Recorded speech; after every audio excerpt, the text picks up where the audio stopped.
രാവിലെ നമ്മള് ടിപ്പർ കൊണ്ട് ഇറങ്ങി കേട്ടോ. നമ്മളെ തറപ്പണി ആവാറായല്ലോ. അപ്പൊ തറപ്പണിക്ക് ഇനിയും എംസാൻഡും മെറ്റലും കുറച്ചുകൂടെ വേണം. അപ്പോ ഈ വണ്ടിയിൽ നമുക്ക് ഒറ്റ ലോഡില് പകുതി എംസാൻഡും പകുതി മെറ്റലും ആയിട്ടാണ് എടുക്കാൻ തീരുമാനിച്ചേക്കണേ. അപ്പോ ഇത് എടുക്കണത് മറ്റേ എന്താണ് നമ്മളുടെ അടുത്ത് തന്നെ അടയ്ക്കാപ്പത്തൂര് എന്ന് പറഞ്ഞ സ്ഥലത്തു നിന്നാണ് എടുക്കണത്.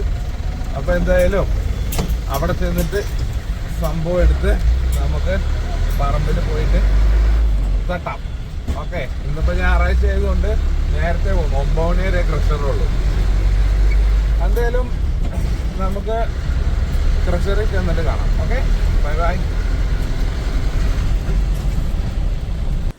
അപ്പോൾ നമ്മൾ ക്രഷറിലെത്തി. ആദ്യം ഇപ്പോൾ വണ്ടിയിൽ എംസാൻഡ് ആട്ടോ കയറ്റുന്നത്. അവിടെ ചെന്ന് കഴിഞ്ഞപ്പോൾ വേറൊരു വണ്ടിയിൽ ലോഡ് കയറ്റിക്കൊണ്ടിരിക്കുകയായിരുന്നു.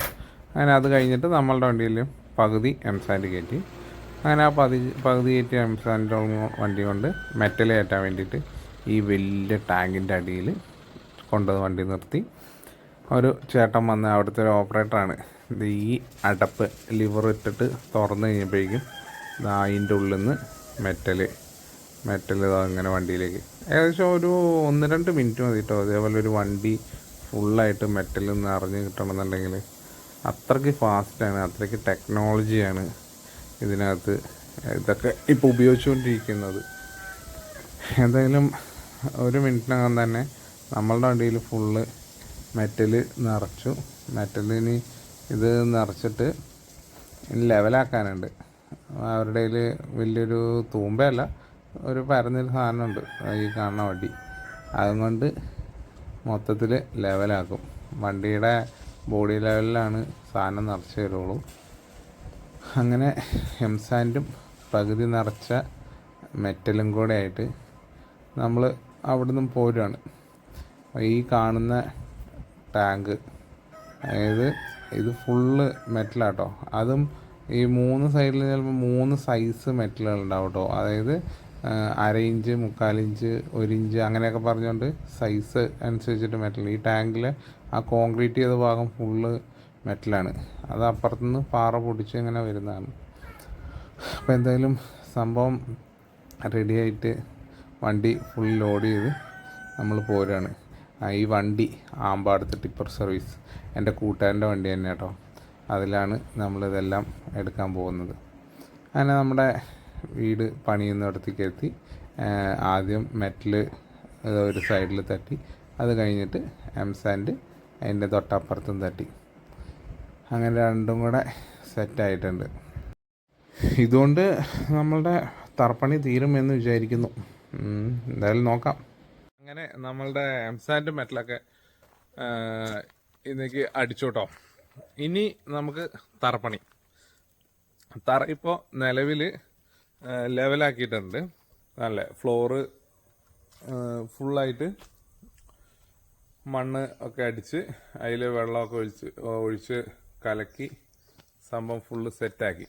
അപ്പോൾ മാക്സിമം നാളെ നമ്മൾ കോൺക്രീറ്റ് ചെയ്യും എന്ന് വിചാരിക്കുന്നു. പിന്നെ എംസാൻഡും മെറ്റലും പഴയത് നമ്മൾ ഓരോ ലോഡ് അടിച്ചത് ഇവിടെ ബാക്കി പകുതിയോളം കിടക്കുന്നുണ്ടായിരുന്നു. ഇതാണ് നമ്മുടെ ഹാളിലെ വിൻഡോ വരുന്ന ഭാഗം കേട്ടോ. പിന്നെ നമ്മളുടെ ഈ വീട് പണിയുന്നതിൻ്റെ വീഡിയോ പോസ്റ്റ് ചെയ്യുന്ന ഇതിനകത്ത് കുറേ കമൻറ്റുകൾ കാര്യങ്ങളെല്ലാം വരുന്നുണ്ട്. വളരെ സന്തോഷം. പിന്നെ അതുപോലെ പലരും പലയിടത്തു നിന്നായിട്ട് വിളിക്കുന്നുണ്ട്. ഏകദേശം ഇപ്പോൾ കേരളത്തിലെ പകുതിയോളം ജില്ലകളിൽ നിന്നും വിളിച്ചായിരുന്നേ ഇതിൻ്റെ ഡീറ്റെയിൽസും കാര്യങ്ങളൊക്കെ അറിയാനും ഇതുപോലെ വെക്കാൻ താല്പര്യപ്പെടുന്നതിന്. നമ്മുടെ ചാലക്കുടിയിൽ നിന്ന് ഒരു ചേട്ടൻ വിളിച്ചിട്ടുണ്ടായിരുന്നു, അപ്പോളോ ടയർസിൻ്റെ അവിടുന്ന്. അവിടെ ആ ചേട്ടൻ ഇതേപോലൊരു എയർ ഫ്രെയിമിലുള്ള ഒരു വീട് വെച്ച് തുടങ്ങി. എനിക്ക് മിനിങ്ങാന്ന് ആ ചേട്ടൻ വീഡിയോ ഒക്കെ അയച്ചിട്ടുണ്ടായിരുന്നു. ഞാനിപ്പോൾ ആ വഴി എന്തായാലും പോവുകയാണെന്നുണ്ടെങ്കിൽ അവിടെ പോയിട്ട് ആ ചേട്ടൻ ചെയ്യുന്ന എയർ ഫ്രെയിമിൻ്റെ ഡീറ്റെയിൽസും കാര്യങ്ങളൊക്കെ ഉൾക്കൊള്ളിച്ചുകൊണ്ട് ഒരു വീഡിയോ ഞാൻ ചെയ്യാം, ആ ചേട്ടൻ സമ്മതിക്കുകയാണെങ്കിൽ കേട്ടോ. അപ്പോൾ എന്തായാലും നമുക്ക് ഇനി പറഞ്ഞ പോലെ തിങ്കളാഴ്ച നിലം കോൺക്രീറ്റ്, അത് കഴിഞ്ഞ് പിന്നെ നമ്മളുടെ ഷീറ്റ് വന്നിട്ടുണ്ട്. ഷീറ്റ് നമ്മൾ പറഞ്ഞല്ലോ 2 എണ്ണം ഷോർട്ടേജ് ഉണ്ടായിരുന്നു. ആ 2 പിന്നെ ചേർത്ത് നമുക്ക് സിറ്റ് ഔട്ടിലേക്ക് ഇടാനും കൂടെ ആയിട്ടുള്ള ഷീറ്റ് നമുക്ക് വന്നിട്ടുണ്ട്. പിന്നെ വേറൊരു കമൻറ്റ് വന്നിരുന്നത്, ഇത് പെർമനൻ്റ് ആയിട്ട് താമസിക്കാൻ വേണ്ടിയിട്ടാണോ അതോ ഈ റിസോർട്ട് ഒരു അങ്ങനെയുള്ള ഒരു സെക്കൻഡ് വീട് എന്നുള്ള രീതിക്കുള്ളതാണോ? ഇത് എനിക്കും എൻ്റെ ഫാമിലിക്കും പെർമനൻ്റ് ആയിട്ട് താമസിക്കാനുള്ള വീട് തന്നെയാണ്. പിന്നെ അത് ഈ ചുറ്റിലും കാണുന്ന റബ്ബർ തോട്ടം എല്ലാം നമ്മളുടെയാണ്. അപ്പോൾ ഇവിടെ നിന്ന് ഒരു 1/2 കിലോമീറ്റർ മാറിയിട്ടാണ് നമ്മുടെ വീട്. അപ്പോൾ ഈ റബ്ബർ വെട്ടാനും പാലെടുക്കാനും ഷീറ്റ് അടിക്കാനും എല്ലാം ഇവിടേക്ക് ദിവസം വരണം. അപ്പോൾ ഈ വന്നു പോകാനും കാര്യങ്ങൾ അതെല്ലാം ഒരു ചെറിയൊരു ബുദ്ധിമുട്ടൊക്കെയാണ്. പിന്നെ നമ്മളുടെ ഇപ്പോൾ നിലവിലുള്ള വീട് റോഡ് സൈഡിൽ തന്നെയാണ്. ഫുള്ള് വണ്ടിയും തിരക്കും കാര്യങ്ങളൊക്കെ. തിരക്ക് മീൻസ് അങ്ങനെയല്ല കേട്ടോ, വണ്ടികൾ ഒരുപാട്. കാരണം സ്കൂൾ ബസ്സുകളും സ്കൂളിലേക്കുള്ള ഓട്ടോറിക്ഷകൾ വണ്ടികൾ, അത് കൂടാതെ വീടുകളിലെല്ലാം വണ്ടി, ഇതിൻ്റെ എല്ലാം പോയിട്ട് പൊടിയും കാര്യങ്ങളൊക്കെ അടിച്ച് വളരെ എന്തെന്ന് പറഞ്ഞാൽ ആ രീതിക്കാണ് നമ്മൾ ആ റോഡ് സൈഡിൽ കിടക്കുന്നത്. അപ്പോൾ അതിന് നമുക്കിപ്പോൾ ഇങ്ങനെ ഒരു സ്ഥലം ഉള്ളപ്പോൾ നമ്മളപ്പോൾ എന്തുകൊണ്ട് മാറി ചിന്തിച്ചുകൂടാ? എല്ലാവരും റോഡ് സൈഡിലേക്ക് പോയിക്കൊണ്ടിരിക്കുന്നു. ഞാൻ അതിൽ നിന്നും 1/2 കിലോമീറ്ററോളം മെയിൻ റോഡിൽ നിന്ന് ഏകദേശം 1/2 കിലോമീറ്ററിന് അധികം അപ്പുറമുണ്ട്, കൂടുതലുണ്ട് ഇങ്ങോട്ടേക്ക്. ഇത് ഉള്ളിലായിട്ടാണ്. ഇവിടെ ചുറ്റുവട്ടത്ത് വേറെ വീടുകളോ കാര്യങ്ങളോ ഒന്നുമില്ല. ആരും എന്തെന്ന് പറയണത്, നമ്മൾ ഇവിടെ എന്ത് കുതിര കളിച്ചു കഴിഞ്ഞാലും ആരും ഒന്നും അറിയില്ല. ആരുടെയും ആർക്കും ബുദ്ധിമുട്ടില്ലാത്ത രീതിക്ക് നമ്മളിവിടെ ചെറിയൊരു ഫാമും കാര്യങ്ങളൊക്കെ ആയിട്ട് ചെയ്യാം എന്നുള്ളൊരു സെറ്റപ്പിലൊക്കെയാണ്. എന്തായാലും ഞാൻ ഈ ജനുവരി 4 തീയതിയോട് കൂടിയിട്ടൊക്കെ ഇതിൻ്റെ പണിയെല്ലാം തീർത്ത് കയറിയിരിക്കണം എന്നൊക്കെ വിചാരിച്ചാണ്. പക്ഷേ നമ്മൾ ഈ കൂലിക്ക് ചെയ്യിക്കുന്നതുകൊണ്ട് ഈ നമുക്ക് പണിക്കാരെ കിട്ടാത്തതിൻ്റെ ബുദ്ധിമുട്ടും അങ്ങനെയുള്ള ചെറിയ ചെറിയ കാര്യങ്ങളെല്ലാം ഉണ്ട് കേട്ടോ. വലിയൊരു അത് ആ മരത്തിൻ്റെ മുകളിലുണ്ട്. പരുന്ത്, മയിൽ, കീരി, കുറുനരി, അങ്ങനെയുള്ള പന്നി, അങ്ങനെയുള്ള സകല സാധനങ്ങളും നമ്മൾ ഈ പറമ്പിൻ്റെ ഉള്ളിക്കടയുണ്ട് കേട്ടോ. അപ്പോൾ എന്തൊക്കെയാണേലും ഇനി നമുക്ക് എന്തായാലും അടുത്ത വീഡിയോസ് മാക്സിമം നിലം കോൺക്രീറ്റ് ചെയ്യുന്ന രീതിയും കൂടെ ഒന്ന് പറഞ്ഞുതരാം. കാരണം 2 തട്ടായിട്ടാണ്. 2 തട്ട് എന്ന് പറഞ്ഞു കഴിഞ്ഞാൽ വേറെ ഒന്നുമല്ല, നമ്മൾ ഈ പില്ലർ ടു പില്ലർ ചെറിയൊരു ബെൽറ്റ് പോലെ ഒരു സപ്പോർട്ടും, ബെൽറ്റ് എന്ന് പറഞ്ഞു കഴിഞ്ഞാൽ ബെൽറ്റ് വാർക്കണമൊന്നുമില്ല കേട്ടോ.